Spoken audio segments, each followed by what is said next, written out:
Este es nuestro último segmento de conversación con el diputado Alfonso Marquina. Dejábamos en el aire el tema del Estado propietario, pero más allá del Estado propietario, que me interesa mucho saber hasta dónde han podido llegar con la investigación de las empresas expropiadas, es el Estado controlador. El Estado que tiene en sus manos el control de absolutamente todo en el ámbito económico y que permanentemente dice que el enemigo es otro y que la supuesta guerra económica viene de otros sectores. Así es. Mira, tú lo acabas de señalar muy bien. El Estado venezolano hoy día es uno de los grandes, digamos, productores, en teoría, por la cantidad de bienes que han sido estatizados. Pero además, el resto de la economía privada está absolutamente controlada por el Estado. Empieza desde las aduanas, que está en manos del Estado, sabe qué materia prima o qué producto terminado ingresa o qué no, que pasa también porque tienen controles de cambio, es decir, a qué empresas se le dan las divisas, a cuáles no para la importación de productos terminados o de insumos o de materia prima. El control de costos, control de precios, control de ganancias, control de las tasas de interés, control de la distribución, porque en Venezuela no se mueve una sola aguja que no tenga una guía asada, que es el control del Estado venezolano de quién la produce, en qué camión la van a transportar, quién es el dueño, quién es el conductor, cuál es la ruta, cuál es el sitio, el punto de llegada de esa mercancía. Es decir, si tienen tantos controles, ¿cómo es que la culpa es de otros? Si lo que tú no produces controlas la producción de los privados, entonces ¿cómo es que la culpa es de otros? La culpa en todo caso es única y exclusivamente del señor Nicolás Maduro. Ahora esos controles, además de ineficientes, como te dije anteriormente, porque tienes control de precio, control de ganancia, control de interés, control de cambio y tienes la inflación más alta del mundo. Entonces, ¿cuál es la razón de ese control? Político. Lo ha dicho el propio Aristóbulo Isturi, ha dicho reiteradas veces que si él quita el control de cambio el gobierno cae. Es decir, como que entonces el control de cambio no es para resolver un problema económico, sino es una razón política. Y te voy a poner un ejemplo. Hoy le están pagando al productor venezolano entre 12.000 a 15.000 bolívares el quintal de café. Eso depende de la especie de café que estemos hablando.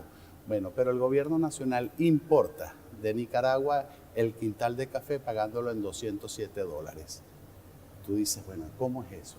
¿Cómo tú prefieres y privilegias importar mucho más caro que lo que pretendes pagarle a los venezolanos? Habrá que saber si todo eso va para Nicaragua, ¿no? Pues si no se queda algo en el camino. Bueno, dicen que ese es el negocio con el presidente y el hijo del presidente nicaragüense. Entonces, esas son las cosas que están desangrando al país y por eso es que no quieren que hayan investigaciones parlamentarias, que no haya mociones de censura, para que el pueblo no se entere de la verdad. El propio mayor general retirado Cliver Alcalá Cordones, yo no sé si lo escuchó, pero dijo, entre otras cosas, que a su juicio, en este momento, la guerra económica es culpa del gobierno. Mira, ¿Coincide? Sí, absolutamente. Es una guerra económica contra el pueblo de Venezuela. Ellos deliberadamente pretenden empobrecer al pueblo, porque mientras más pobre sea el ciudadano, mayor capacidad de manipulación, de chantaje tienen el gobierno sobre cada uno de los ciudadanos. Ahí está ahora este mecanismo que lo llaman CLAC, creo que es, ¿no? CLAP, es que es el nombre, el reparto controlado de bolsitas. Se llaman Comités Locales de Abastecimiento y Distribución, bueno, CLAP. Eso no es otra cosa que la misma libretica, es el gobierno quien va a decidir a quién le llega un kilo de harina pan, si tú realmente tienes una posición política distinta a la del gobierno o no eres familiar de un enchufado o de un dirigente del partido, no te va a llegar el CLAC. Y eso no es otra cosa que el mismo esquema cubano con el cual explotando la necesidad, el hambre y la miseria del pueblo cubano, han mantenido un proyecto político por tantos años. Yo tengo que despedir el espacio por el día de hoy, pero sí quería llevarme o que nos dejara clara una pequeña agenda de trabajo próximo de la Comisión de Finanzas, independientemente de que este decreto del presidente Nicolás Maduro los deje con una suerte de camisa de fuerza, de imposibilidad de acción más allá. Pero entiendo que ustedes siguen trabajando de cualquier modo, de acuerdo a lo que está establecido en la Constitución. No, y además porque fíjate el hecho de que nosotros sigamos aprobando leyes, así el gobierno las bloquee con sus gendarmes judiciales, que son los de la sala inconstitucional, eso no significa que nosotros no vamos a seguir produciendo todo el andamiaje jurídico que es necesario para que cuando Venezuela cambie podamos impulsar el desarrollo económico. Por eso ahí está, la ley del Banco Central ya la declararon inconstitucional, pero esa es una ley que permite devolver la transparencia, acabar con la opacidad con la que se han venido manejando las políticas monetarias en este país, que es una de las principales causas de la inflación que hoy estamos padeciendo. Pero además ya tenemos para la consulta y próximamente vendrá a segunda discusión la ley de producción nacional, que como te decía, es una ley que le da incentivos a aquellos rubros donde Venezuela tiene ventajas competitivas, comparativas, para incentivar, para aumentar la producción nacional e ir sustituyendo las importaciones por la producción, por lo hecho en Venezuela.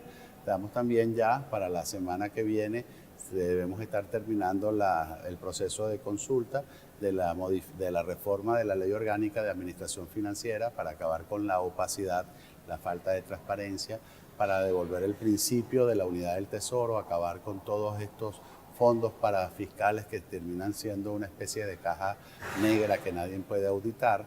Estamos también, ya debe venir la semana que viene, debe entrar en discusión, porque ya está entregada en Secretaría, la Ley de Haciendas Públicas Estadales, que es una mora constitucional. Para que se queden los impuestos dentro desde del que Estado se aprobó también. la Constitución en el año 99, teníamos un lapso de 2 años para aprobarla. Bueno, ya estamos en el 2016 y todavía nunca se había llevado esta ley. La vamos a presentar para su primera discusión la semana próxima a más tardar. Es decir, vamos a seguir trabajando para dar primero ese andamiaje jurídico que nos permita convertir a Venezuela nuevamente en ese país de oportunidades, pero también para ir creando en la conciencia colectiva un patrón de comparación de cómo nosotros podemos gobernar para beneficiar a todos los venezolanos con lo que actualmente tenemos. Muchísimas gracias, diputado. Gracias a ti, Mariana, por acompañarnos y por extendernos pues su visión y su explicación, y además adelantarnos esa agenda que, como le digo, ustedes tienen una responsabilidad con su elector, y la nuestra es que ese elector esté informado de lo que están haciendo. Así es, muchísimas gracias. A ustedes por confiar en lo que hacemos, infinitas gracias.